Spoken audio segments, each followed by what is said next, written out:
আসসালামু আলাইকুম ওয়া রাহমাতুল্লাহি ওয়া বারাকাতুহু। সবাই কেমন আছেন? আশা করি সবাই ভালো আছেন। আলহামদুলিল্লাহ আমি ভালো আছি। আমার ভাতিজার শহীদ সিফাতের জন্য আজকে দোয়ার ব্যবস্থা হচ্ছে তাদের ঘরে। তারা সবাই মহিলাদের আয়োজন করা হচ্ছে।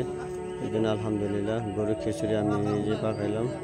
আলহামদুলিল্লাহ অবশেষে খিচুড়ি পাকানো শেষ।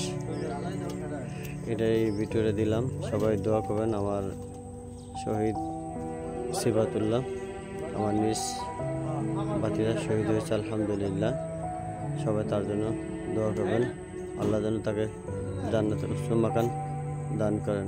কারণ সে দেশের জন্য একজন গৌরব সন্তান, সে একজন মুক্তিযোদ্ধা, নতুন প্রজন্মের। এই জন্য সবাই দোয়া কামনা করছে আমার ভাতিজার জন্য। সবাই ভালো থাকবেন। আজকে এই পর্যন্তই।